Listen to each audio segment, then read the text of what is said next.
అందరికీ నమస్కారాలు. ఇప్పటికే కాలాతీతమైంది, అందువల్ల నేను ఎక్కువగా మాట్లాడను. స్వర్గీయ నందమూరి బసవతారకం గారి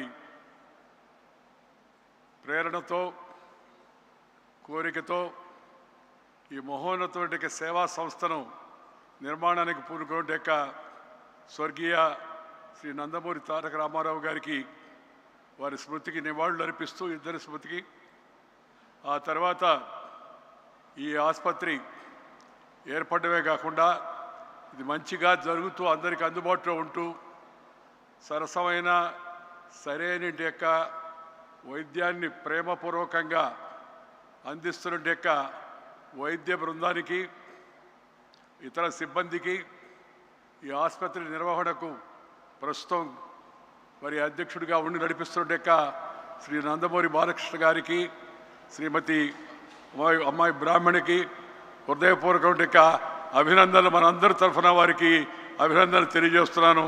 మంచిగా దీన్ని ఇలాగే అమరావతికి వ్యాపించడమే కాకుండా అందరికీ కూడా అందుబాటులో ఉండేట్టుగా మరింత దగ్గర చేసే ప్రయత్నం చేయాలని చెప్పి నేను కోరుతున్నాను. నేను ఒకే విషయం చెప్పదలుచుకున్నాను. ఒకటి, దేశవ్యాప్తంగా జీవన శైలి, లైఫ్ స్టైల్ చేంజెస్ కారణంగా ఇందాక అమ్మాయి అనుప్రియ పటేల్ చెప్పినట్టుగా మన జీవితంలో, మన జీవన శైలిలో వస్తుండే మార్పుల కారణంగా ఈ రాచపుండు, క్యాన్సర్ రాచపుండు అంటారు, మనం నిదానంగా తెలుగు మర్చిపోతూ ఉన్నాం. ఇందాక మన శ్రీ చంద్రశేఖర్ గారు, మంత్రి గారు మాట్లాడుతూ ఉంటే నాకు చాలా సంతోషం వేసింది. ఇంత అమెరికాలో ఉండి ఇంత అద్భుతమైన తెలుగు భాషా పరిజ్ఞానం, విజ్ఞానమే కాకుండా పరిజ్ఞానం కూడా కలిగి ఆ భాషా మాధుర్యాన్ని మనకు వినిపిస్తూ ఉంటే నాకు మనసులో ఎంతో సంతోషం కలిగింది.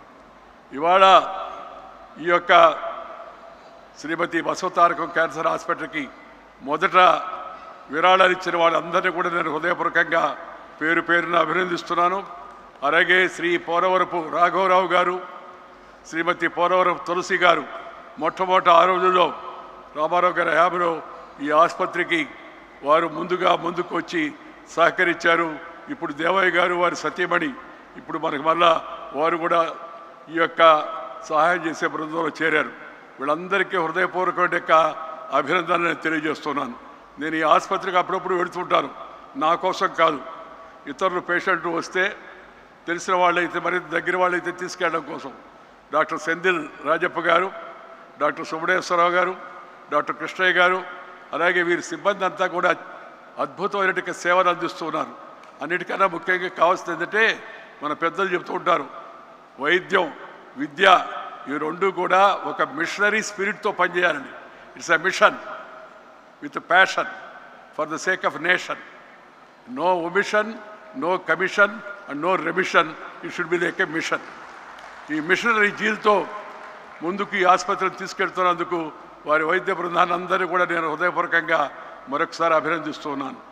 ఆఖరికి ఒక మాట చెప్పి ముగిస్తాను. ఇందాక మంత్రి గారు చెప్పినట్టుగా దేశవ్యాప్తంగా ప్రజలందరికీ ఈ క్యాన్సర్ టెస్టులు చేయించడం అవుతుందో అది ప్రభుత్వ కర్తవ్యంగా కేంద్రము, రాష్ట్రము ఇద్దరు కూడా ప్రాధాన్యతలో అందరికీ ఈ పరీక్షను తప్పనిసరిగా నిర్వర్తించేట్టుగా చూడవలసిందిగా నేను కోరుతూ ఉన్నాను, సలహా ఇస్తున్నాను. నేను ఎప్పుడు చెప్తూ ఉంటాను, ఈ ఉచితాలు వద్దయ్యా, అనుచితాలు అయిపోతాయి, కానీ విద్య, వైద్యము ఈ రెండింటికి ఉచితంగా ఇవ్వండి, సామాన్య జనం అంతా కూడా బాగా లాభపడతారు, ఉపయోగపడతారని చెప్పని వాటి విషయాలపై దృష్టి సారించి ఇలాంటి ప్రజోపకరమైన వైద్య ఆరోగ్య సౌకర్యాలను అత్యాధునిక పరిజ్ఞానంతో మరి సాంకేతికమైన మార్పులతో కూడా కలిపి జనానికి అందించేందుకు రెండు రాష్ట్ర ప్రభుత్వాలు, ఇటు తెలంగాణ అటు ఆంధ్ర ప్రభుత్వాలు కూడా ముందుండి చొరవ తీసుకోవాలని కోరుతూ, శ్రీ నరేంద్ర మోడీ గారి నాయకత్వాన దేశవ్యాప్తంగా దీన్ని ఒక మిషన్ లాగా చేపట్టారు. ఆ మిషన్లో మనందరం కూడా భాగస్వాములై ఆరోగ్య భారత నిర్మాణకు సహకరించవలసిందిగా కోరుతూ మీ అందరి సెలవు తీసుకుంటూ నమస్కారం. జై హింద్.